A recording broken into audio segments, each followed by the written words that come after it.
Welcome, everybody. Thank you for joining us today.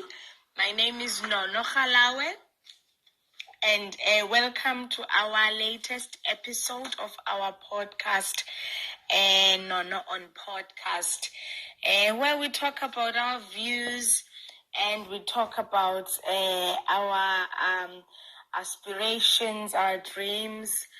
And hopefully you are enjoying listening to the podcast as much as I'm enjoying making them.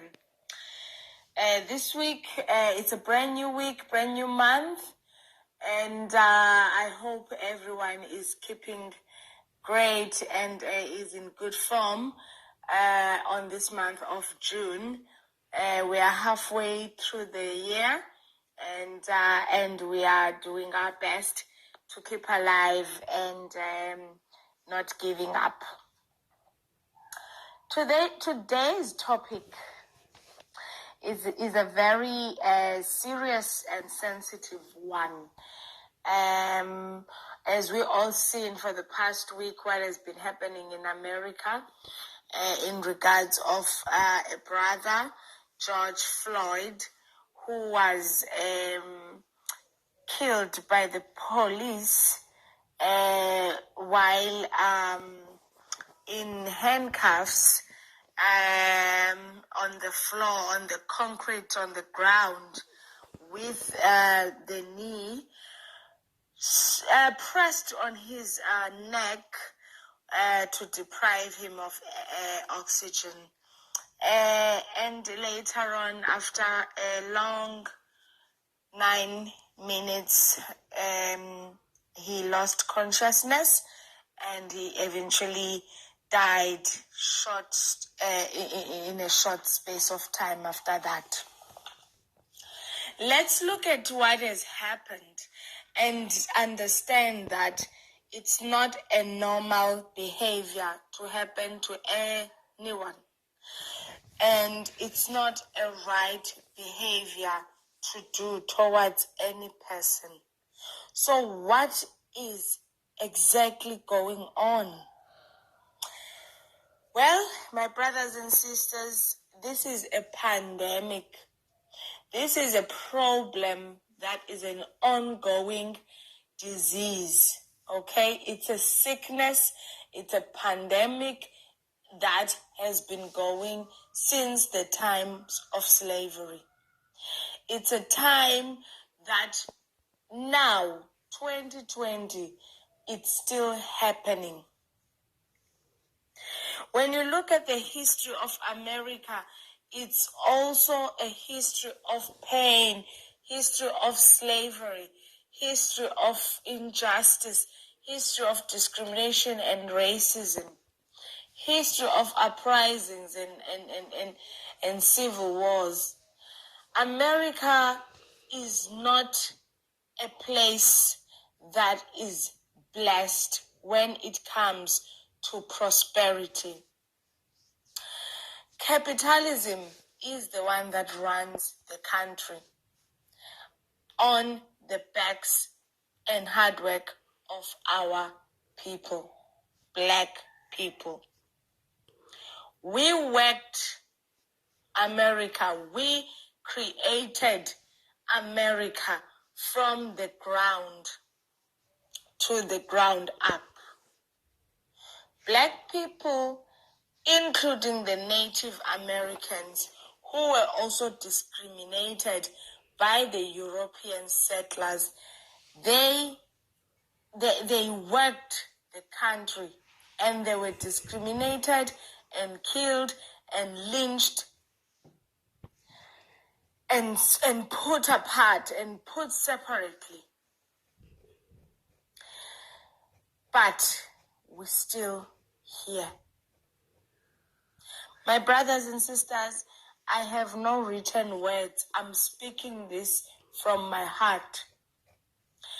I want America to listen and hear our say. Not now, not anymore shall this be repeated. It will not be happening in our lifetime again. When you notice what is happening, it's like there's some sort of jealousy going on. There's some sort of an internal jealousy, because once you look around, you will see that Black people have been attacked since the times of President Barack Obama's. Black people have been attacked by the police. Black people have been attacked now more recently by normal citizens of that country. Young men and young women being shot at, being attacked, being slapped, being punched on their faces while they haven't done nothing. Black lives matter as well as all lives matter. But for all lives to matter, Black lives have to matter the same way your life or any other person's life matters.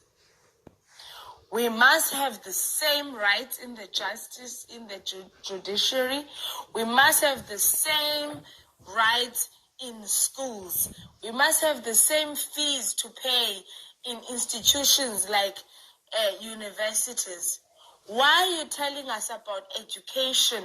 That is the key when we can't even afford the education.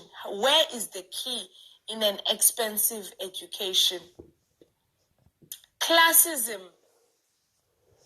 is the one that is a devil that separates people from each other. Okay? So I stand here today in solidarity with Black people of this world. The Native Americans, the Black people of America, Haiti, Australia, everywhere in Africa. I say, my brothers and sisters, it ends now. Stand up for yourselves. Stand up for your rights. Don't allow no disrespect from any breathing person who's walking the same earth as we are. God created us all to be a part of this world. We don't come from monkeys. We come from our God who created a Black nation. I breathe the same air. I bleed the same blood. If you allow racism to prosper, you will be hurting your children and your children's children, because they will not know what to do, as now their heads are being put down in shame. Think about your children's children, how it will be in the future if you don't correct your ways now. I'm talking now to white people. Okay? I know not every white person is racist, but you are all benefiting from the place of privilege. You are benefiting from a place of a Black person being discriminated and being put aside. You are having a good life on behalf of our own people and ancestors. So it must end here. Black people, stand up for yourselves and not to let anyone ever to step on you again. Okay? We must train ourselves and be prepared in any given moment. We must stay prepared. Stay prepared. Stay alert. Leave your house knowing that I'm going to war.